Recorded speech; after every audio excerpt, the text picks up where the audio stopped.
Okay, road trip time. Christ. That's my handbrake locked on. Hopefully it's not raining. Hopefully I can get out of the gate. I'm going to try and record just that, having a look at it and testing it out.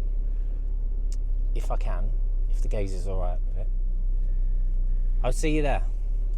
So we might as well do story time whilst we're here. So some of you might not know this. I've deleted the video anyway. Well, I haven't deleted it, I've hidden it. I tried to buy a digger before. Last time I tried to buy a digger, I gave the bloke, it was only 50 quid. It was just to hold the digger whilst I come back to get it. And I said to him, I said, look, it was like, I'll come and get it in like 10 days time, I think it was. That's on the basis I can borrow someone's motor to tow it. I said, if not, then I'll have to hire something and it'll have to be the week after. And he said, yeah, that's fine, don't worry about it. So I done that. I couldn't borrow the car, so I was going to hire one. I ended up buying one anyway. And then I was trying to arrange picking it up, and he just wouldn't let me pick it up. I kept on messaging him and said, oh, can I collect it now? Can I collect it now? Can I collect it now? No. Anyway, that ended up falling through. Bit of background information. I then looked up this geezer. He'd not long been out of prison because he was the ringleader of a car theft racket, and they used to nick Land Rovers and Range Rovers from London, like new ones, and then take them to one of his 2 or 3 scrapyards and break them down. Eventually he got caught, and the evidence that I used was his own CCTV cameras. The weird thing about it was as well, he changed his surname because the one that he obviously was born with, had he have kept his surname, he would have got ravaged in prison, like you wouldn't believe. He probably wouldn't have come out alive, basically. So he changed his surname, then he come out. This digger, it might have been stolen. Obviously he used to sell nicked stuff on eBay as well. He dissolved probably about 3 companies. He used to knock all of his customers. Yeah, so his dad was involved as well, and when he got arrested, his dad had a couple of motors on his drive that was stolen as well. And just by chance, when I was looking on eBay, I had saved a trailer, and he lived in a similar kind of area. This was like a plant trailer. He had the same surname, obviously the original old surname, and so yeah, he was selling a load of trailers, and all of them were probably stolen as well. So I kind of like, it was unfortunate that I got done over, but I only got done over for 50 quid and not a load of money, because at the end of the day, the digger was probably stolen as well. I said, what about buckets then? So he said, well, what do you want? I said, a grading bucket and a trenching bucket. So he said, look, I'll do it for 100 quid. And I was like, all right. I said, and then delivery, that was 200 quid. And I said, all right, why don't we just do all in delivery with all the buckets and everything sorted? So I'm driving home now, and then in say 2 or 3 hours, the other bloke will be behind me with a digger. When he gets there, I do the bank transfer, and it's mine. I bought it.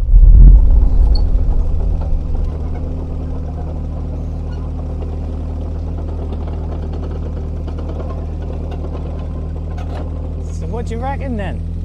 I could be the next Andrew Camarata. Got my containers. Got a digger that needs a little bit of work. Is this a bit like a midlife crisis? Well, I don't really fancy like a sports car or anything. Digger's a bit of me though. Now Lou wasn't particularly happy that I bought this. I mean, it's not as if I just buy stuff and then leave it in the field waiting to be fixed or put together.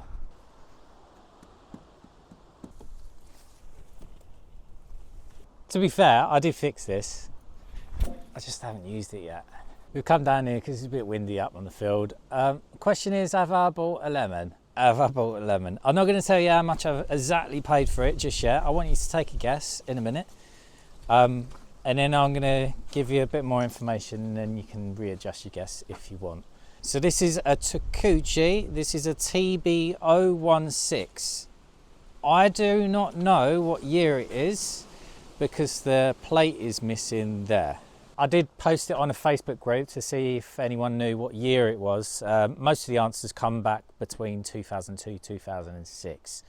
And then a flood of people started coming back and saying, oh, it's stolen because the plate's gone. But that's like taking my number plates off the actual van and then posting it on a group and saying, what model van have I got? And everyone's saying it's stolen because the plates have come off. The serial number's still stamped on the actual king post and the engine number's still there as well. Now, I was tempted by this one. I would have shown you the advert, but he's deleted it instead of marking it up as sold. I was tempted by it because it had low hours, and that reads 1392. And the advert read, yes, the clocks do work. So when I was there testing it out, I didn't even bloody think to look at the bloody clock to see if it was moving. And it looks like he's had a proper hard life anyway. So general condition, I knew it looked a bit rough, and that's allegedly why he was selling it at a lower price. It's missing the canopy. He said that he could get a canopy for 250 quid, and then he'd be selling it for closer to 6 grand. I've seen a canopy for 350 quid. Someone else has tried to sell me one for 350 quid as well on the Facebook thing. But I don't know whether I want a canopy or not. I'm not too fussed. I mean, I'm basically got this so I can landscape the rest of the plot basically, because it's higher cost. It just gets a bit ridiculous. And if this is here, I can just use it all of the time and it's fine.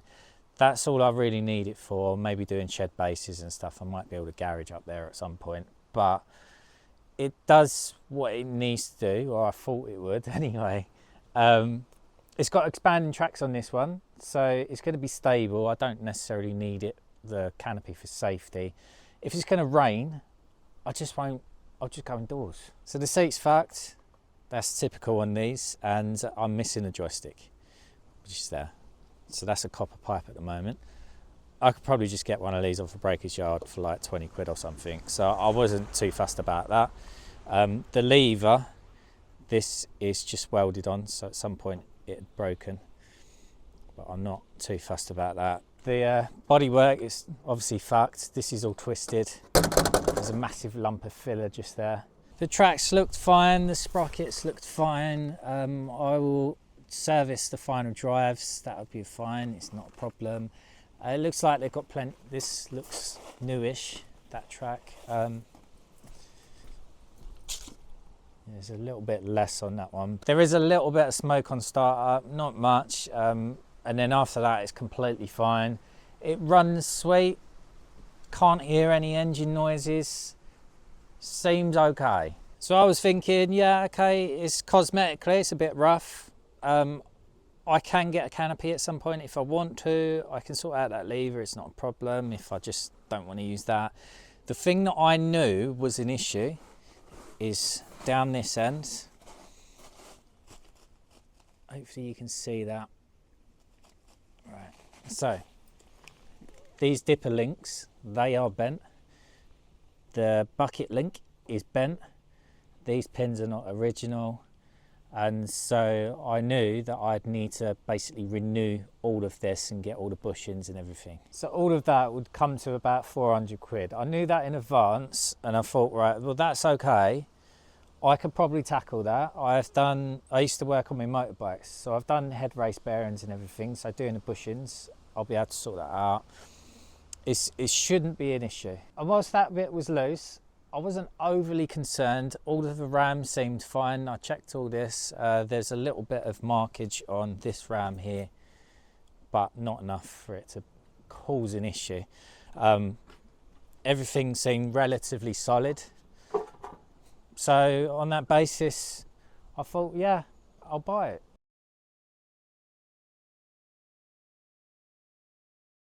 So the price he had it up for, I paid. I got a little bit of a deal on the buckets. I'll show you that in a second. And I got a little bit of a deal on delivery as well. But I should have bargained him down more, I reckon. But I didn't necessarily have the ammo that I've realised that I should have had now.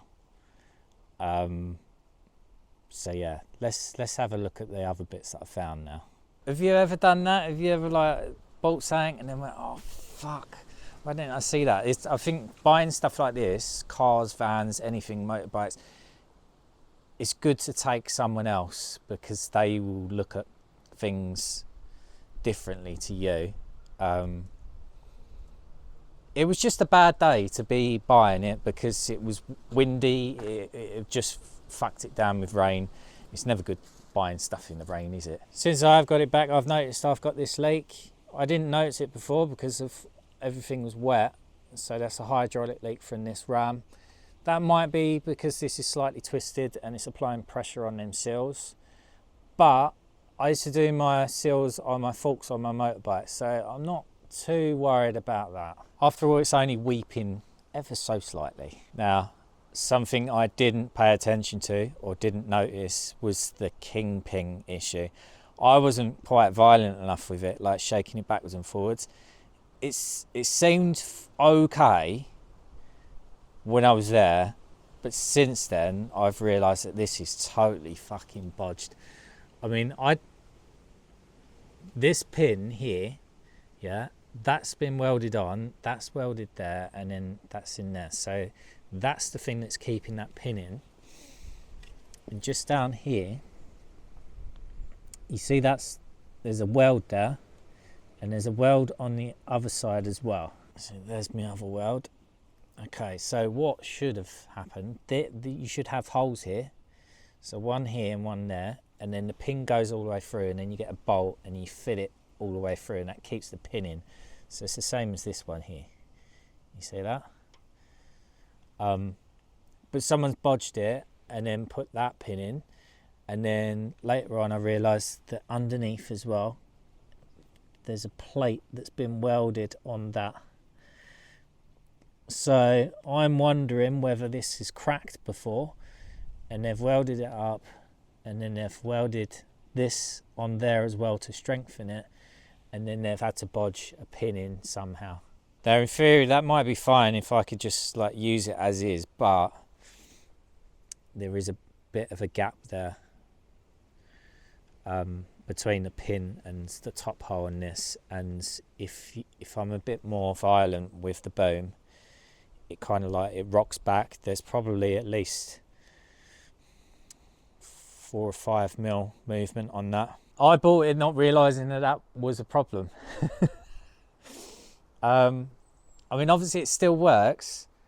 I'm not particularly happy with that, and if I would have seen that, I might not have bought it, because it's not as if I can correct that.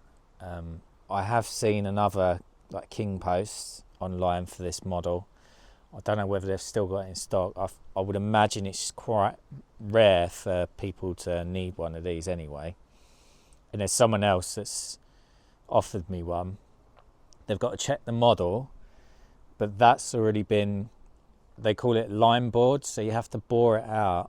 So that if I took all this off and took it to an engineering shop, I'd get them to line bore that top one and then sleeve it as well. And then I get the correct pin, but I can't necessarily do that because obviously the bottom's done bodged now. So it makes it harder to work with. Now, my neighbour's he's got a bigger version of this, around the same year. He's got the 2.5 ton, or is it 3 ton? He's just had his kingpin done and a few more bits as well. It was quite expensive, and the bloke that done it, he doesn't live far. I did ask him whether he could give me a price on doing this, but I just thought at that point it was just the bushes and the pin that needed doing. I didn't realise that the king post had actually been fucked up. And I've also spotted this as well, which I didn't see before. That pin is the wrong pin. You see how long it is? That's what it should be like down there, that one. There's a few more bits that have been welded on here. This is the auxiliary, that's been welded. I did see this when I was there, I wasn't too concerned about that. This here, that's been welded onto that. I didn't care about that because I cut them off anyway, and obviously I was going to be renewing that. So my plan is to see if I can locate a new king post, if I can. The one I've seen on Facebook, it will need line board and sleeved or bushed or whatever. The trouble is, obviously, with this one, I won't know until it's taken apart whether they've fucked up this bit as well. If this needs line boring as well, then that's not something I'm going to be able to do myself, and the whole machine would need to be at an engineering shop, in which case obviously you're looking at a lot fucking more money than me just fucking about with it. Yeah. There's something else I noticed when I was there. This little reservoir bottle in a bag, I said, what is this? And he said, oh, it's the overflow for the coolant, and it was on the low side. So I've just looked up how that actually works. It like sucks in more coolant when the engine heats up, I think it is. So I just thought, oh right, that needs topping up.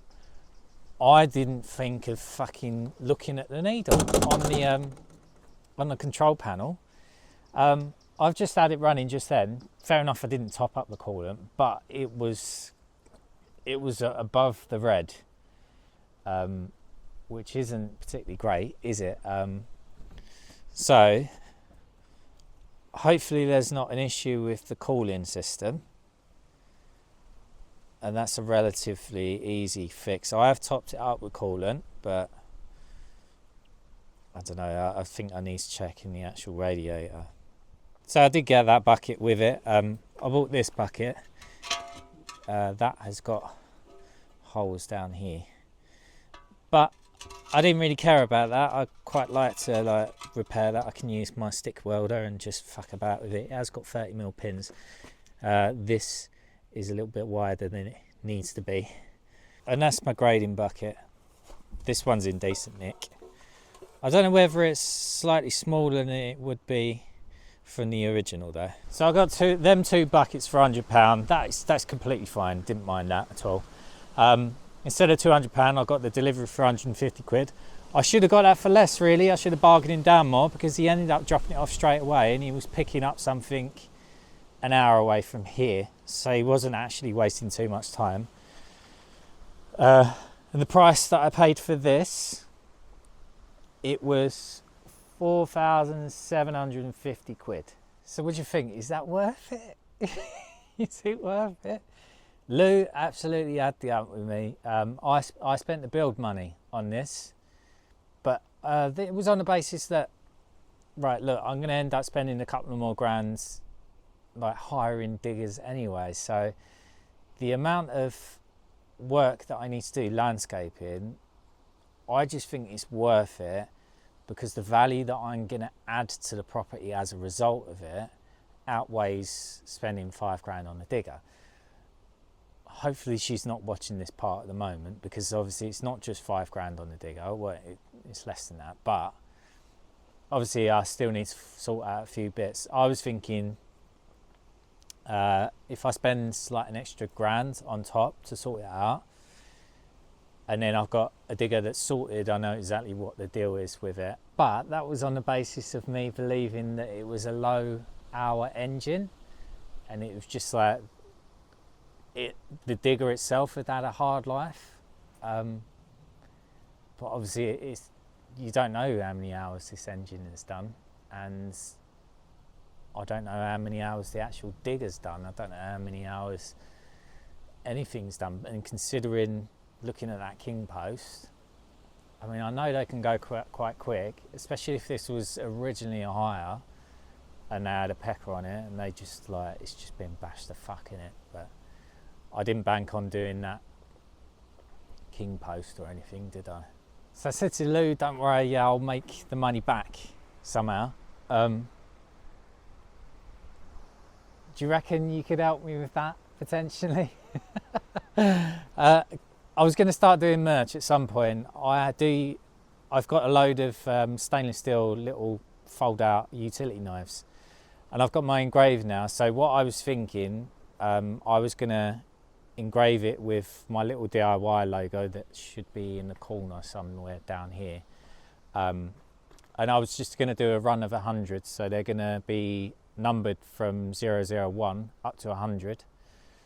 So basically my 100 biggest supporters buy them, and then I make a little bit of money. I was going to sell them for 20 quid. I know obviously you can get cheaper utility knives, but it's just the limited amount, and it's to do with helping me. Do you know what I mean? Because I'm not making enough money off YouTube to justify buying this. I'd have to work a year and a half, maybe 2 years to buy this off my wages at the moment. Yeah, I don't know, or maybe 25 quid. Would you push to that? Let me know. Anyway, I'm going to leave it there. This week I'm not here. I need to go and save the day elsewhere.